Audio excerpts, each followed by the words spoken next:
All right, let's call this meeting to order at 5:04 p.m. Not believe it, that's interesting. Yeah, I didn't know about it. Christine's supposed to join us virtually, Okay, and she's got the PowerPoint that is in your handouts. okay. So we just got that this afternoon, but since she's not here yet, if I can go out of order. Yeah, absolutely. Okay. So, I'll pass this around. Hey, bud, how are you? Good. Let's take one down, pass it around. Yeah. Buzz. Thank you. So this is kind of an update. We're meeting with the consultant, which is VHB. And we met with Keith and them to talk about, we've talked a little bit about starting to do some community outreach now that the shapefile for the district is getting closer.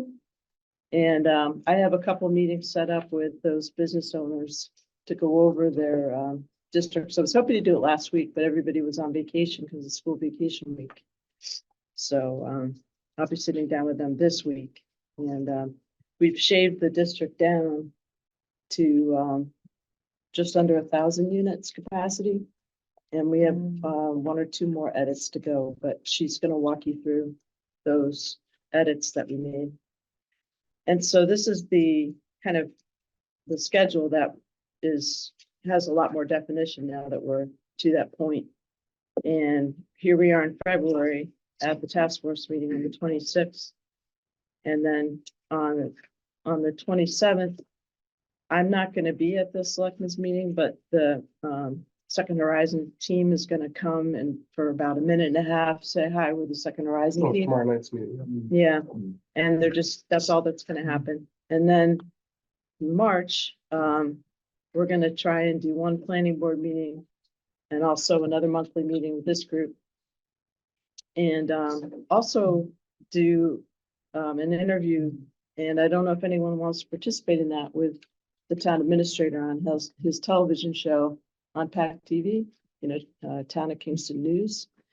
And that way we can start talking about the MBTA communities. We did a presentation back about a year ago with the selectmen, and it was all very negative, and things have changed. I mean, we've got this waiver to put some of it outside. We've got Second Horizon came on board, and we've got an idea of where the district can go. Sorry, this has the wrong link or something. Can we call it? Well, it's on the website. So she was Yeah, but supposed to- she's looking under the Kingston Planning Board meeting at the time, which it isn't under that, it's under general one-time event, so. Want to email her? Yeah, Okay. And so then we're looking at another task force meeting in April, and definitely a planning board meeting at that point, and probably an open house at the same time. So the open house Did you might say open house? yes, Okay. the open house would probably start at like 4 and run right through until the planning board meeting. So people that can get here earlier or want to come earlier can. And then we would do a presentation during the planning board meeting about MBTA and also the possible zoning language, which is going to be kind of canned, like we've been talking about. It's not going to have special things like some towns are trying to go much higher with their affordable capacity. We're sticking with our 10% bylaw that we already have, which makes it a lot less complex. excuse me for 1 second. So how do I get like the team information, like the invitation type of thing that it looks like when you first go on? Go under participants. Are you trying to actually send her the link? Meeting ID is Yeah, that copy 917. Link was right there.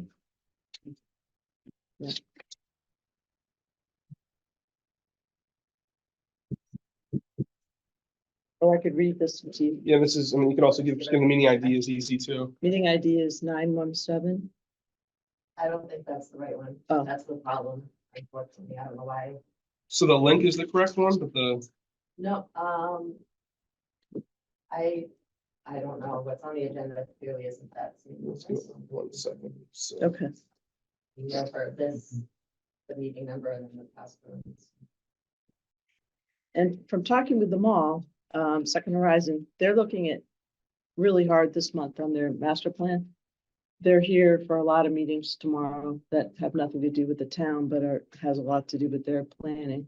And they plan to come see the selectmen and the planning board probably in April to talk a little bit more about what their master plan objectives are, but on a very broad level, because we want to show that there's companionship with what this is doing and that we're bringing it to the mall and saying, this is what we need to do.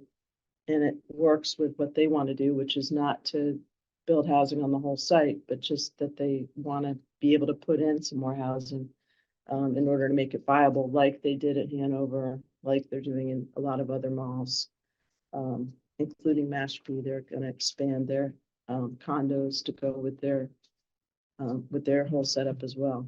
And that would entail another meeting with Keith on PAC TV. And what's good about doing the PAC TV meetings and the planning board meetings is that cable TV picks it up and it runs live and then it runs over and over again, but it's also available on YouTube. Yeah, We can link the it. reposting is really good there. Yeah, and we can link it to the website so people can find it. And then we're planning another task force meeting and coming to in May, looking at the zoning again here. And then another, at that point, we would be finalizing things in May. And then at the end of June, so we probably have, if we need to, another task force meeting in June. But then the planning board, we want them to be voting on the draft language so that we can get it to the state. The goal is end of June, early July, and that gives us a couple of weeks before the warrant is final. Before town meeting to get feedback back from the state, because the state has to pre-approve the language and they're taking 90 days to do that. Which is why we need to ramp up this open house and the outreach now. But we've been really careful not to do it until we talk to the businesses, which is where I've got some appointments scheduled to talk to the different businesses this week. So it should be pretty straightforward, but you never know. The outreach part is the hard part. Can I just add one thing? Yeah. So, and I apologize. So it was right a little earlier, before the meeting started, it was coming down to, you know, putting some sort of an overlay district on property that is primarily already developed. Yeah. And is the state going to be satisfied? And is Oh, there- absolutely.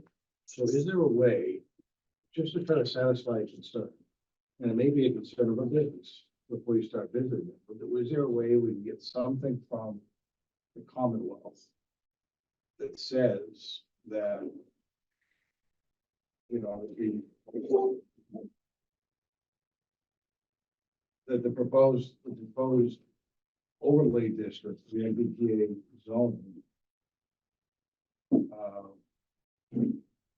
it needs to meet these criteria. However, if the land is already developed, they understand that it's not that we have to put 800 units up there. It's that we've identified a certain size property or properties that will allow for the construction of 805 units. That's what the, Even so, I know that it is. I'm just wondering.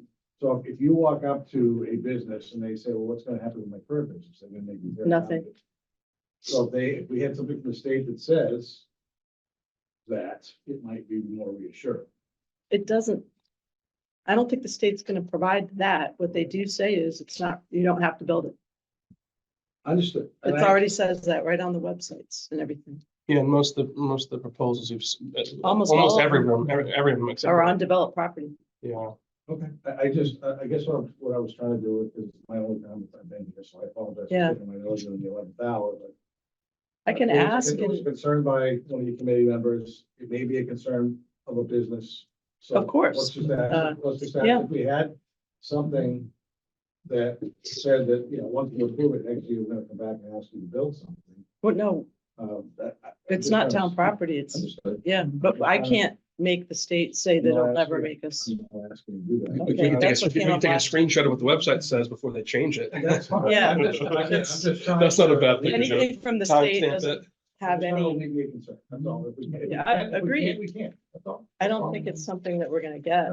I can ask. I just thought I would bring it up, but I don't know, it's your building, not mine, so I'm not Yeah. trying to. I mean, there's no downside to being part of the overlay district.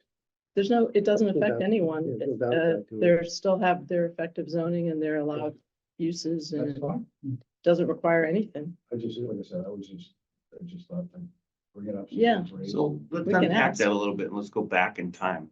So let's pretend you wanted to do something. And you said, here's the zoning for it. Yeah. Let's pass the zoning. If it can't be built, what's the point of this whole thing? We didn't say it can't be built. No, just if the building's already there and you can't build there, what's the point of it? Well, the point may be, right? If it Hang ever, on. let me finish. Hold on, I think town administrator can step in. So I just. I'm asking Valerie the I question. apologize. All I was gonna say was. I don't I'm looking apologize. right at All I was her. gonna I'm say- looking right at her. If the town administrator wants to chime in on this, I believe he can. And I'm the chair, so yes, he can. Okay. All I was gonna suggest was that 2 years, 5 years, 10 years down the road, if the current property owner who has a building on the property wants to redevelop for whatever reason, the zoning would be there to allow them to do that. Or they can keep the same use and build a new building for that use. Because their underlying zoning doesn't go away. I'm not disputing that. There's a reason why the state is asking us for this. Yeah, because they want the mathematically, when they look at it, they think that 22% of it will actually get built. Oh, casting a wide net. Yeah, so they're gonna, out of the 100 and change communities that are required to do this, their math says that 22% of it will get built. And that math isn't enough to solve the housing crisis, which is why they have this housing bill that they've also put forth, which is going to go for ADUs by right. Yep. That they have all this housing infrastructure, this new program that they have, because the towns don't have water and sewer, told them they know that. So they've created a new program to finance that. That will only help to the 22% though. And then they're trying this new thing in Boston, and it might carry to other cities where they're converting office space. And then another thing that they're trying, not yet in Boston, but in other communities, they're taking and they're making it so that they don't have to pay taxes if they stay downtown, businesses.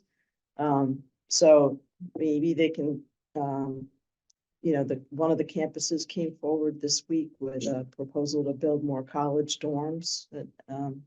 So that will provide housing. And that there's been a lot of discussion that universities are there, but the schools don't have housing. So that takes up the housing off the market. But the biggest problem I'm seeing is that they need new laws because it's the investment firms that are buying all the rental properties and they're buying everything. So there's nothing on the market. And if it is, it's not affordable. So they don't have anything. The mortgage rates are high and nothing's been built, they say, nationwide for, it's become a national housing crisis, according to NPR last week. So I don't know. I don't think the state realistically expects any or all of it to be built in any particular community, but they mathematically have shown in other states, if you will, where this has been tested, that only 22% of it will get built. And we are looking at maybe a little bit more than that realistically here, because we have a partner who does plan on putting in probably a little bit more housing. And we already have the existing Trammell Crow, which is really helping us keep it capped at a number closer to 5. And that's because 100, Yeah. because we have the schools and we don't want to deal with the impact of the schools. Luckily, we have all the infrastructure in place in terms of traffic. We don't necessarily have water and sewer, but they know that and they have to deal with that. That's not something that we have to fix. So, and thank you, that was very thorough. So my only concern then is when you approach those businesses, that needs to be some type of handout that you hand them. Because if I own that business and you approach me, I'd be very concerned with it. Yeah, I'm trying to do one-on-ones for like an hour at least. No, but they need to leave with something, is my Yeah. point. I agree. Thank you. So we've got these slides and we'll do the best we can to help them. And I'm hoping that knowing that, we've got this push is from the state. A lot of I these, understand. And then the only other thing I saw in the printout here, it says 15 on the first page and then ours says 18 per acre. Yeah. I'm not sure if that matters. Well, I think the consultant can respond to that. Okay. Our 40R that we did with Mary O'Donnell allowed 18 units per acre. And mathematically, when you run the state's model, the model that they require, it has to test out closer to 18 units per acre in order to meet the math that the state requires for it to meet their compliance model, or it doesn't pass their test and it wouldn't comply. So typically we have to be higher than 15, which is the required in order to get the model to show the capacity. So 15 isn't the maximum, it's the minimum from the Right. state. Thank you. Absolutely. So This is a minimum, 15 minimum. minimum, and we're trying to stick right with that minimum. Yeah, But mathematically, it's going to show slightly higher capacity and a slightly higher density, only because that's what the mathematical model forces. It's not something that and there's been a lot of debate on that, but this is, we have to work with the state's spreadsheet that they've got, and it's very technical. And that's usually where people fall, is at about 18 units per acre, to make it look in the end at 15 units per acre. Got it. Thank you. Can I ask a question, Bill? Yeah. Rob D'Ambrosio, for the record, I represent Second Rising Capital Mall owners, but it's just a question about adjacent property owners. You would talk about maybe a concern from them. Yep. I mean, to me, isn't it an advantage to any property owner? I mean, it allows you to do something, it liberalizes what you're zoned for. So why would there be a concern? Maybe I'm missing it from an abutter. Well, that's, if there is a concern, because I think for most people, zoning's like really complicated and go right over Yeah. their heads. And you hear something coming from the state and the town's like, we have to do this, we have no choice. So the goal is to say, it's just another tool. It's just another way for you, if you can't. It's an additional property right that you don't have to use, but. Right, and it makes the property saleable for more that valuable, because it's yeah. by right, so it's more marketable. Yeah, no, I think it's a total positive, right? Yeah, and one of the cool things that we're gonna hear about from our consultant is that she's gonna try and separate the interior, the stuff on Marion, for this business to like slightly smaller density than mall, which then allows us to adjust to the 805-ish number that we need to hit. But we've carved it way back from like 2,400 units down to under 1,000. And it's all a matter of like shaving a hair here and shaving a hair there off of the shape of the district to try to get it down, to get that capacity down to something that town meeting could tolerate. If I could just address Rob's comment. So Rob and I have done this before. Being frustrated, but I can tell you, I've owned a lot of property and I've had zoning changed without any notification. I mean, it's been voted at town meeting with no notification. All of a sudden, all my use groups have changed with zero notification. And all I'm saying is, you need to have a nice handout to hand these people that say, none of your underlying zoning is going to change. Agreed. This is an overlay, and this is what it allows, once it's passed, if it's passed, this is what allows you to do. Yep. That's And all I'm saying. I agree.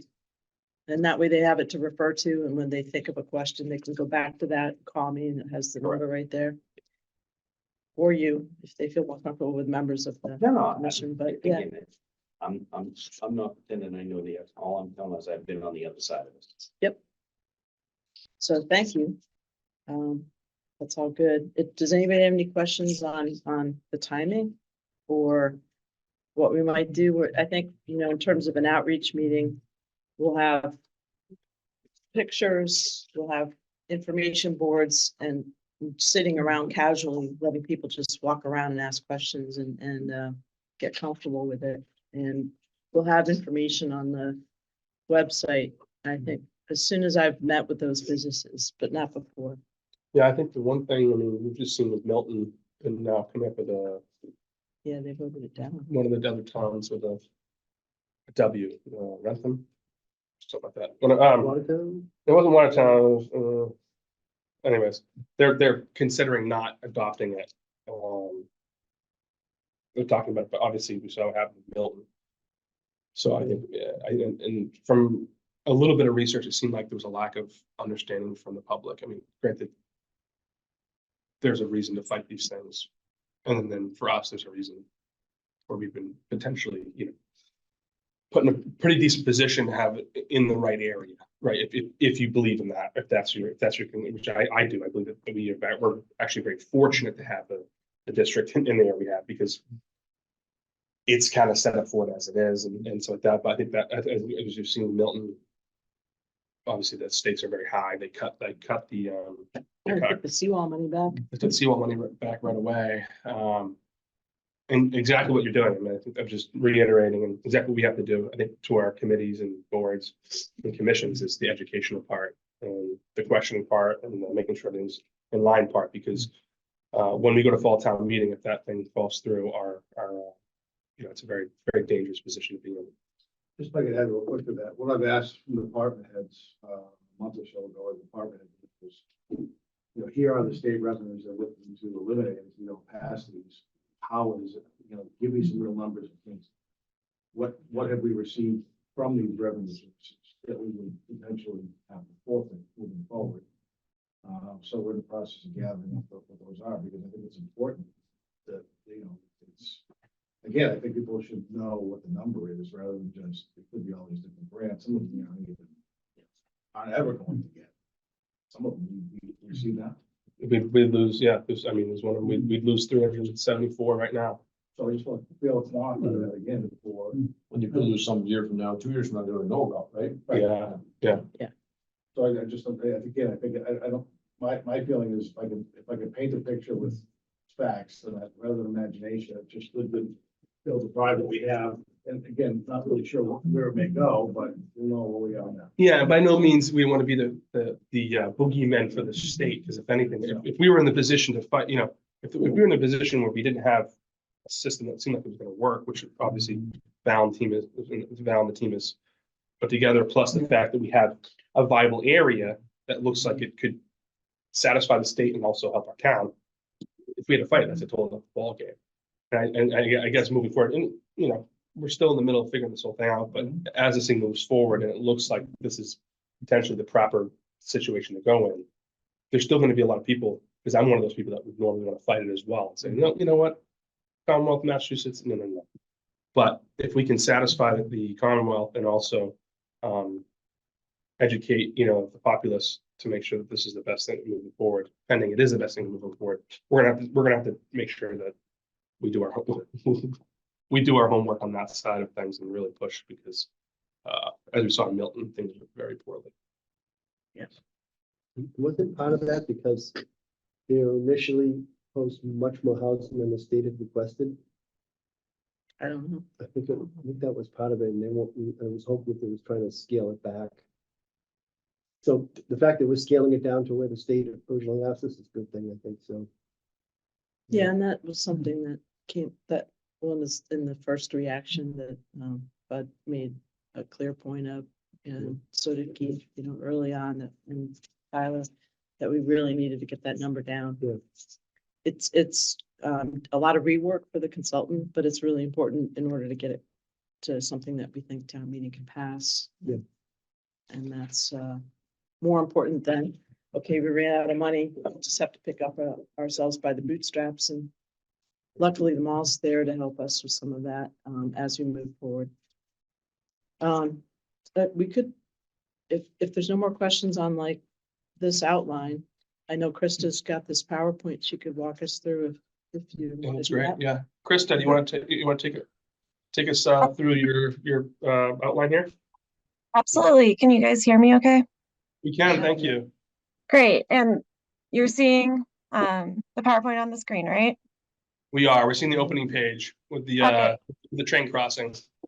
Perfect. Good evening. Nice to meet you again. I was able to attend the last meeting in person, but again, I'm Krista McGaha. I'm an urban planner for VHB.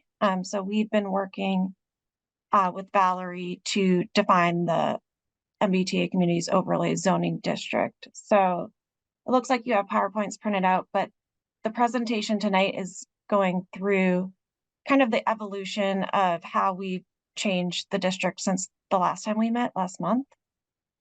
So starting just with the overview of what the requirements are. Kingston's required a minimum of 50 acres. It has to model a unit capacity of 805 units at a gross density of at least 15 units per acre. And that's to allow multifamily by right. So here is a bit of the timeline.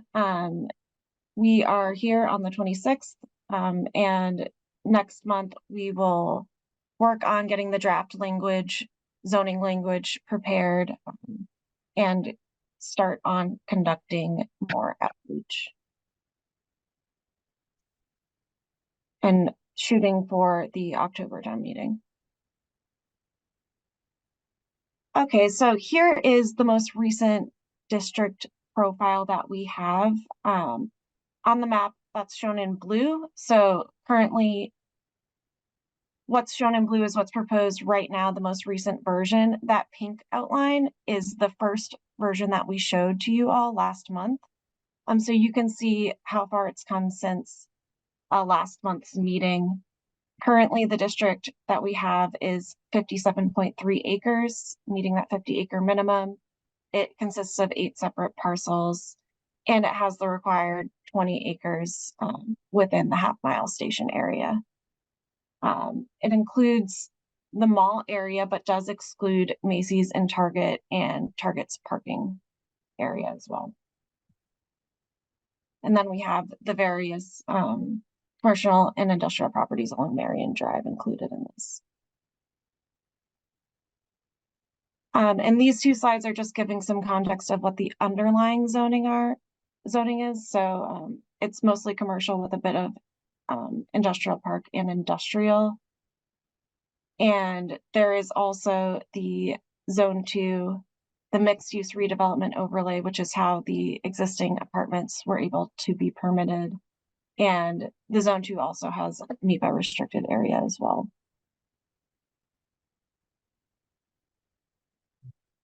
So this slide, again, you can see the acreage that was previously proposed last time we met was over 105 acres with 42.67 acres in the station area. That was modeling over 2,000 units. It was much more than needed. And since then, we have reduced the acreage to 57, so it's still over that 50 with the 20 in the station area. And currently, it is modeling 962 units. So definitely we have been able to dwindle it down a lot to get a lot closer to the requirement instead of modeling more than double. So we've been working, and we can show. So these are some of the various renditions that we've gone through in scaling it back and making this area smaller. So Yeah, absolutely. Krista, could you hold on 1 second? Pause. So my question is it a requirement that the zoning overlay district be all one continuous piece? So it's not. There can be 2 different sub-districts, and I actually have a slide that shows an example of what we can do potentially to break it up into 2 if that's something we want to do. It's not required to be one continuous piece. It does make things a little bit simpler, but not necessarily. If you break it up into 2 pieces, you can have different requirements for those pieces. So something that we can talk about is if we want the Marion Drive area to be separate from the mall parcel, we could potentially put a different max dwelling unit requirement on Marion Drive than we have for the mall to potentially reduce units modeled that way. Thank you. Sounds good. Right, and so here's that slide that I was talking about. Ideally, we still do want to get a little bit closer to the 805. And with that, we have basically 2 ways that we can proceed. We can't make the district any smaller within the half-mile radius. We're currently just above the 20 acres that are required. So we're pretty much stuck with everything that's within the half-mile. That's pretty much as small as it can go. Um, there is potential to try and also reduce the mall area. But also there's the option where if you see these two boundaries, for the hatch districts, we could put a smaller cap for max dwelling units closer to 15 for the Marion Drive area, and keep it at 18 here, and that might be able to reduce dwelling units as well. And the 18 is what the Trammell Crow Apartments is now. That's their density.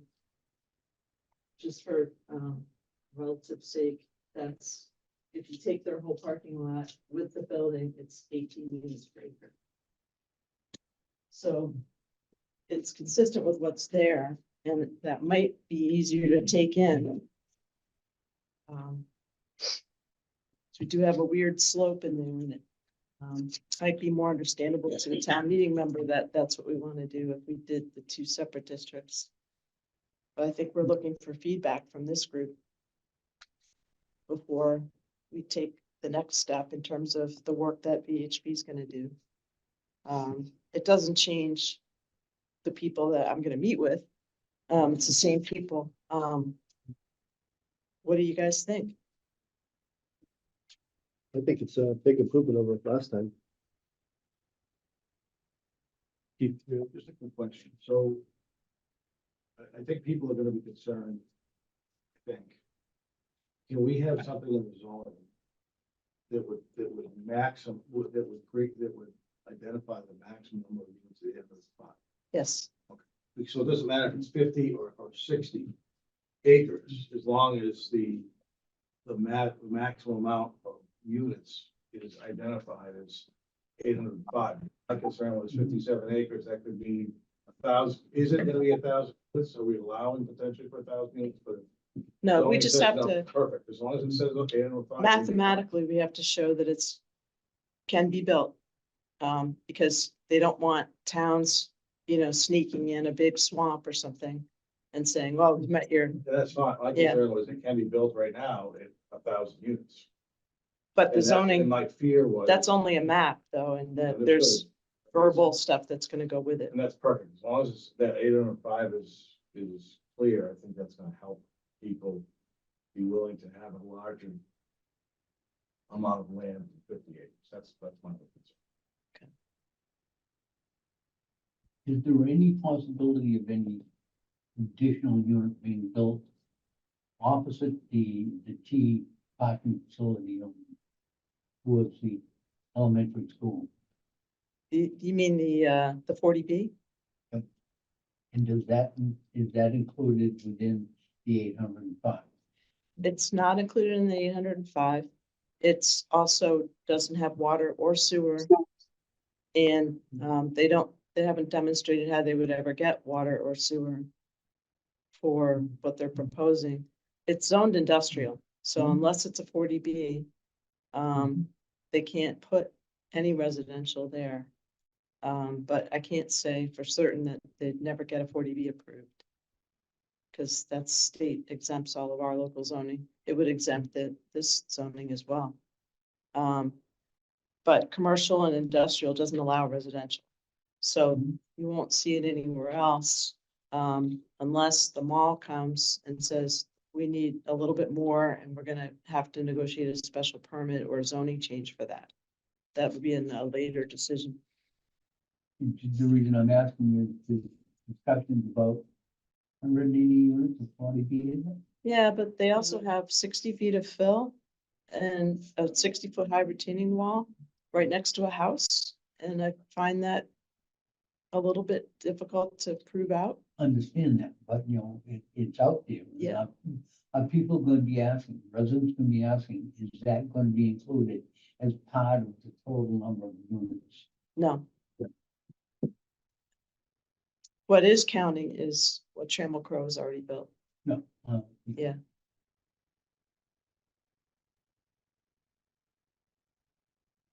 So this is probably the third or fourth mathematical model that Krista's done for us to get it down. Do you have more slides, Krista? So after this, I just have, this is just an example of what we have been putting into the compliance model for district requirements. When you propose a new zoning overlay district, it comes with, those requirements that the zoning districts have. So right now we are modeling a 1.5 parking space per dwelling unit parking requirement, 25% open space, max building height of 4 stories. And the max density is 18 dwelling units per acre. Looking at these requirements, if we were to split into 2 sub-districts, we could have setbacks be different along Marion Drive than they are for the mall area. We could have different height shown along Marion Drive than for the mall area. So that's something to consider, is if we break it into 2 areas, we could cater the actual dimensional requirements to those areas and have them, whatever we put into the compliance model affects the units that are coming out of it. So for example, if you lower the max building height, there's potential it could reduce number of units, things like that. So we could always play around with dimensional requirements as well. What about open space? Like, so part of the discussion that we've been having is that once you get to the mall, pretty much everything south of that is open space. And what does this group feel like that? All I know from so far in talking with the mall is that they're looking to add green space, add infill, water penetrable surfaces, if you will, impervious surfaces, to try to improve the situation there. 25% is what we had for the 40R overlay district, and that's how we came up with that number. But if anybody has changes to that, or that would affect the count a little bit. But I wouldn't say you want to go lower than 20, but Is that similar what you've seen in other communities, or they've been pretty tight-lipped on what they put out? I haven't looked, so it's only been a dozen or so communities that have adopted it, and they have a different situation. They have like high-speed rail, they have bus stations. It's a little different than Because us. most of the ones that have adopted are more they're closer to the city. Much right? more urban. Yeah. However, we are right now, a whole raft of communities, probably 60 or 70 communities are submitting their stuff right now, and it's being reviewed by the state for their Springtown meeting. And we'll see a lot of examples coming from that, and we'll also see how the state reacts to all of that. Yeah. And it'll give us a couple of weeks to, like Krista is saying, to kind of play with the model a little bit so that we have something that we think will work for us and will also work for the state. It gives us a decent amount of testing on other communities to see what happens. And when we look at scale too, like these properties that are within the MBTA line on Marion have much smaller parcels. So it might make sense to say to them, look, we're looking at two or 3 stories compared to 4 stories like we are. The mall has a much bigger scale. So I think what Krista is suggesting makes a lot of sense in terms of realistically a 4-story building there, they wouldn't have enough parking. So having something that if they did want to use it, they're not forced to build any of this capacity. If they wanted to just say, look, I want to split this into 2 house lots, they can. They would have to prove that they somehow meet zoning, but like multifamily. So maybe it's 2 house lots with 4 units on each one or something like that. But they don't have to build to this density. They just have to meet this overlay district. So there's that option too. But I just thought I'd share that. I know we had given all of you. Can I just interrupt? There's no minimum density?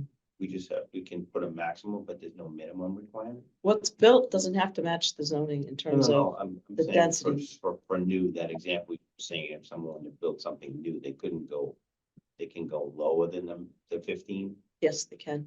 Right. Yeah, it's permitting multifamily as a use by right, and the model has to show that the area selected can model up to 15 dwelling units per acre, but it doesn't require that what Thank has you. to be built is 15. And then I'm not sure if I'm concerned about the setbacks being none, if someone could just educate me why we're putting none setback. We modeled this after the smart growth overlay district, which currently it didn't have any setbacks. Kingston's 40. required. She's modeling after what we did for Kingston's 40R, which is at 18 units per acre.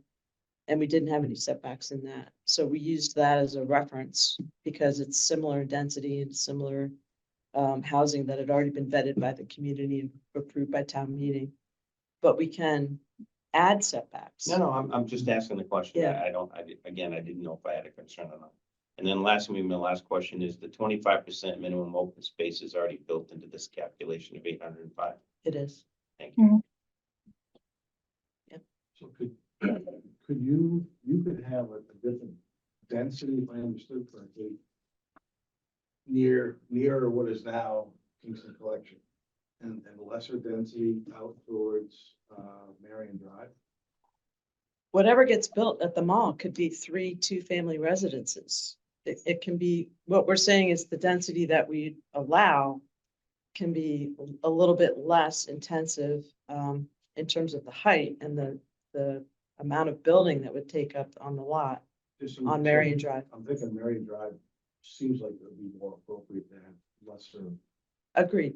And so I wasn't sure, again, playing with the 805, you could do something to allow the density at around the mall site, but then when you get out toward Marion Drive, it'd be a little more restrictive as far as density Yeah. goes and height goes, because it just doesn't seem like it would blend nearly as well in that area of town as it would at the mall. Agreed.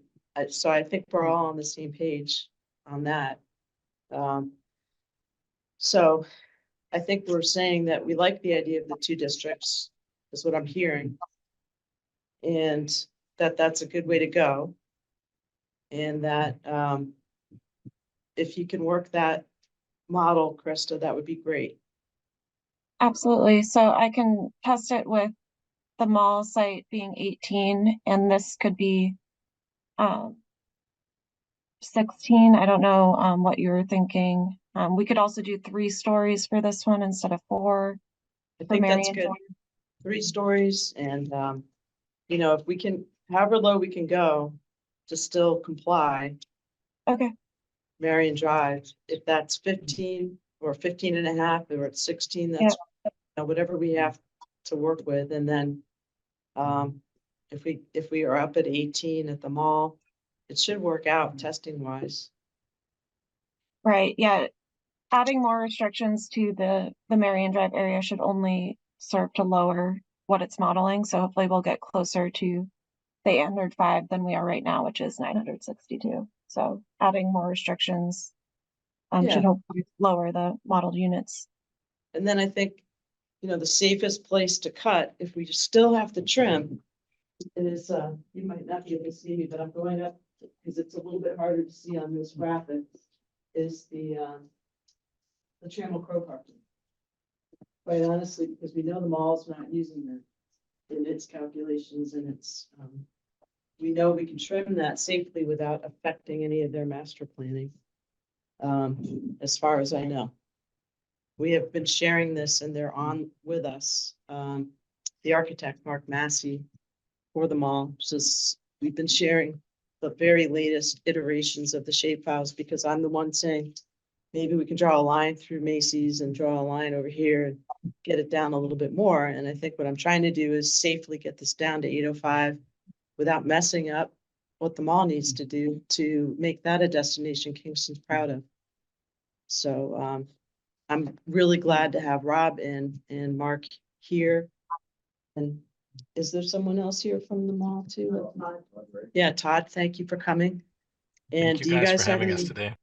Yeah, do you have any comments or questions as you're listening to this? All I'll say is that I'm super excited that it seems as though this is a good direction to be heading, and it fulfills so much of what um, the Commonwealth is really trying to do. And so just super excited. And we'll continue to work with you guys as this begins to evolve. Great.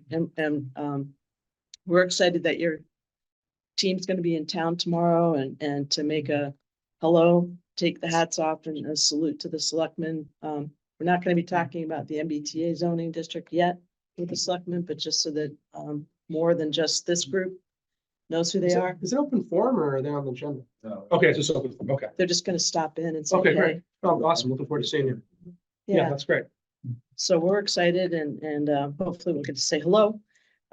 We've had a couple of online meetings with them and Mark and Todd have been terrific about sharing their thoughts, and they're very much along the same lines as what staff here had been daydreaming about in terms of trying to do connectivity with the rest of the town and make this a destination that works with both the open space component and also walkability to MBTA.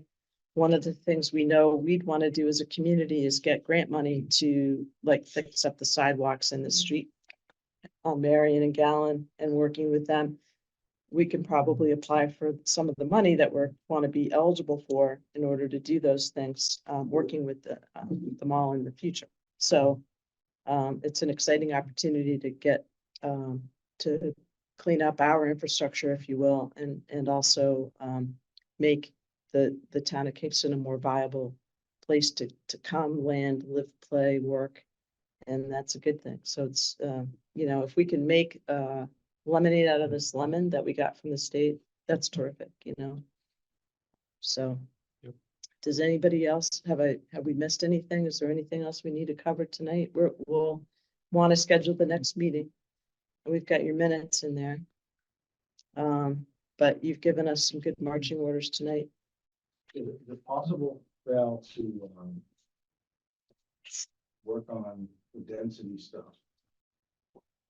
Have VHB work on density stuff to get a better sense of how close we can to the 805 and get that out to everybody when they have it ready. That's- Digest that. Yeah, as soon as they have it ready, now that we know how to do it, start by lessening up what's gonna happen on Marion Drive, split it into a different district, and then do that, then as Krista usually could turn those around in a It'll be- couple of days. It'll be contiguous. Not anymore. It'll still be touching, it'll just be two separate districts touching Yeah. each other. All right, that's why Yeah. I apologize. for Yeah. asking. Well, Well, they're touching it contiguous. I don't understand. Right, Well, so I'm there's, confused too, yeah. the way It's- she it's drew it, there's a touching- gap it's touching, but where the now hill there's is. a line. where the So hill is, the road is separating it technically. Oh, okay. right there. So that would be, It's hard to tell because there's a blue yeah, dash in the dash. Okay. This is the separation area, which is, I think, where the wastewater treatment is gonna go. So they'll touch on one corner. Perfect. Yeah. When it comes time, once they're in town meeting, it comes time to vote this, it's gonna be voted, if it's split in two, and it's voted separately. One vote. One vote, because yeah, two votes will be a problem. You just never know, you That know? comes from a little bit of a history of town Yeah. meeting. Exactly. Yeah. I was worried about like, you know, people having problems with one area, not the other, and being confused, and, you know, people tend to blow things way out of proportion, test if you talk, you know. We've been Great. quiet. Any other questions for Krista from VHB or anything for anybody else? Or we move on to approving minutes and, You're doing a great job so far. actually, and then come up with the next meeting. So I will do that after the meeting, minutes. Anybody, anything else before we jump into approving minutes? All right. Would somebody like to make a, I'll make a motion to approve the minutes. Well, me. So I'll second that. right, all those in favor? Aye. Present and not voting.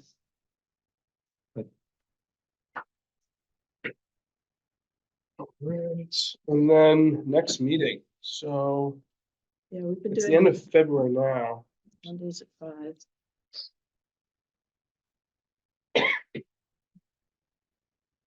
You're trying to sneak these in before,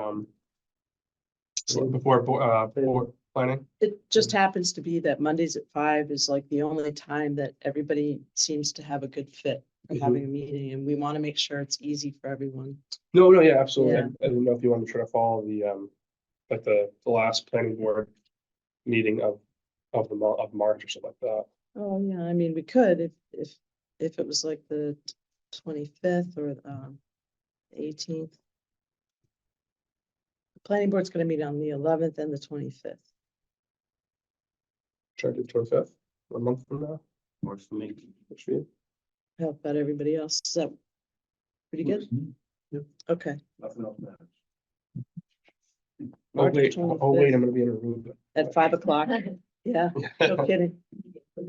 Okay. But what we'll send you in the interim is gonna be the point sheet that Buzz is talking about. We'll get that to you this week. We'll send you the new and better and close to final, if not final, shape. And then Krista's gonna start shifting gears to the written stuff. And I just encourage everybody, if they can, to, in order to get a feel for what the written stuff means, is the stuff we gave you for Hanover Crossing, which is, if you go up to the old Hanover Mall, we gave you like their permits, their master plan, their, the zoning language that they're using, and It was comprehensive. yeah, it's a lot of information. It's more than you need, but That's good. the idea is so that you can look and see, this is what I'm seeing in these pieces of written stuff. And that's what I'm gonna feel when it's built.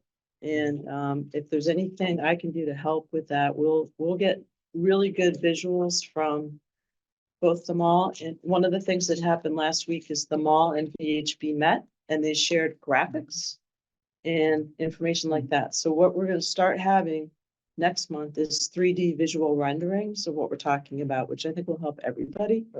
And then, but we wanted to give you something real on the ground that you could touch, see, smell at Hanover Crossing, which is why we gave you all that information. So try not to overwhelm you, but it's just a tool and you can toss it if it's not helpful.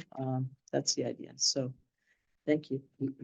Can I request that you send these two as a PDF, please? Sure.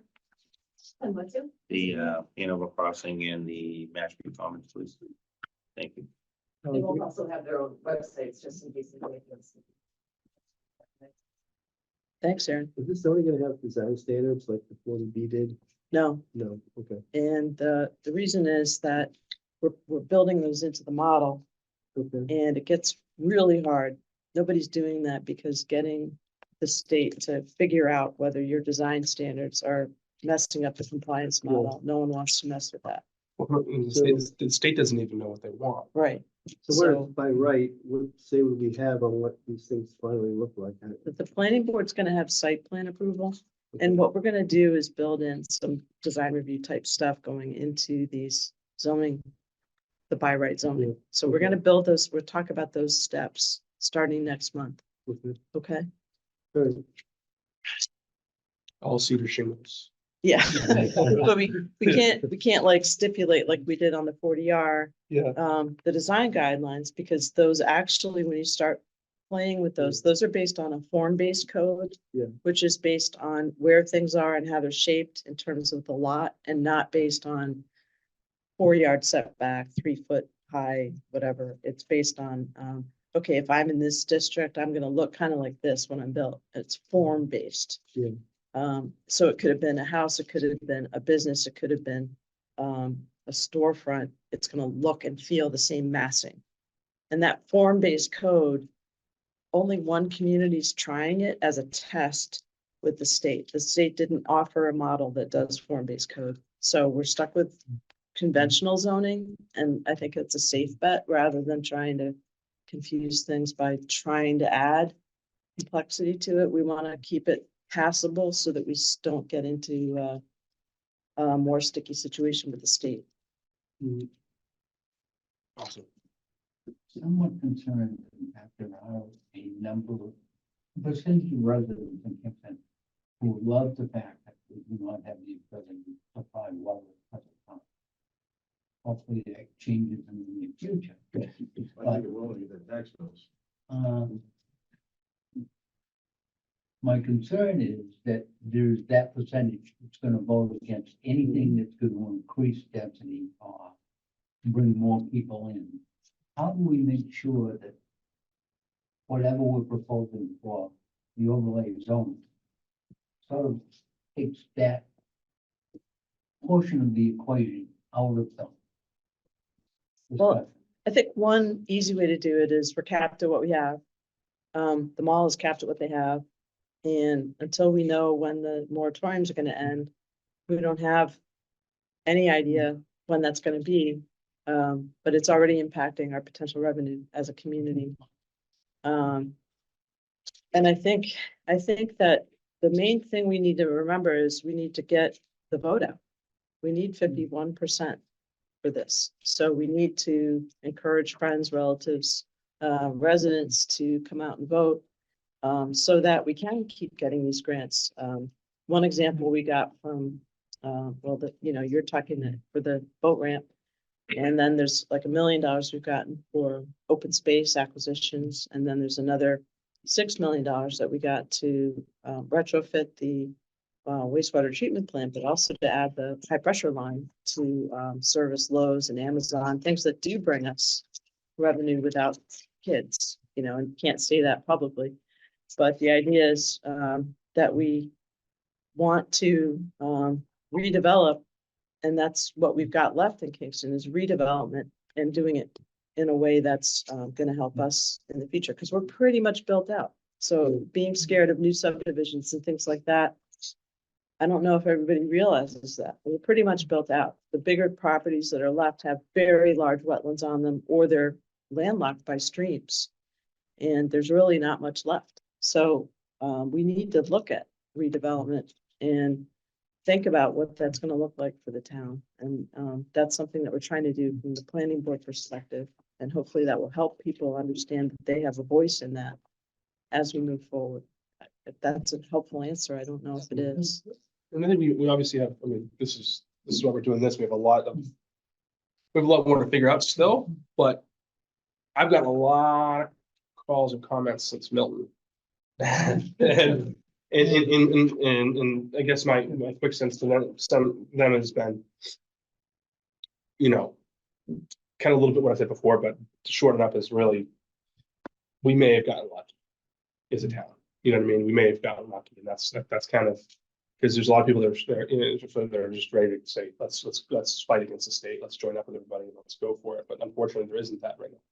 And unfortunately, it seems like we have a position where we might actually be able to get away with something here for the, everybody kind of winning. I mean, which is a rare thing to say. And usually when somebody says that, it means there's something else wrong. But honestly, we might actually be able to be able to get through this mandate. And I've just been telling people, listen, we might just between the mall, being purchased, what their plans are.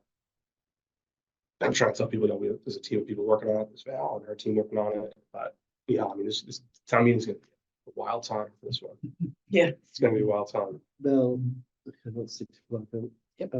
How do we get to 51% instead of the 2/3 on It's this built into this law. built into the law? Yep. So we're bound by it. Okay, I wasn't sure. Selectmen would be in their best interest to put it on the warrant at a 51% rather than a 70% 2/3 vote. It's their Okay. option, but they don't have any reason not to. Okay. So this particular law vacates the 2/3. Is that for It all does. zoning changes? It does it For for all all- multifamily zoning changes in the state of Okay. Massachusetts. Okay. Okay, I didn't know that. Okay. It has to meet a few very basic contingencies, but the state that was part of the same bond bill that Yeah. introduced this law. They made the 51% for multifamily, and broadly speaking, to persuade more housing. That 22%, they're aiming to try to get to that, hit their target in terms of the number of units that have to be built to keep Yeah. Massachusetts economically viable. Thanks, a lot of good information tonight. I didn't understand about the 22%, but that's what they're really shooting for. Well, that's what I heard them Yeah. say at a conference, that they realize this isn't gonna build it all. They're thinking through a million other ideas, and they're looking nationally and internationally to come up with other solutions. Yeah. And as is, I think, everyone in the country at this point, it's become the problem. Mhm. So there's nowhere. for Aaron, there's people to nothing live. important up there, right? Just No, just general, thank you. general comment. Okay, great. Yeah. sorry. Thanks, everybody. They said Yeah. that. Thanks, Yeah. Krista. Thanks, Rob. Yeah, Oh, thank you. Any other- I appreciate yeah, thank you for your appreciate time. I you. really appreciate your work on this. Yeah. Anybody else have any comments, questions before we? And Thank you. obviously, Aaron, Val, thank you very much for this Aaron, good job. very, very hefty amount of homework. Thank you very much. I really appreciate it. Other than that, we're set up for March 25th at 5 PM. I'll make a motion to adjourn. All right. Second that? All those in favor? Aye. Thanks, everybody. Thanks, guys. All right.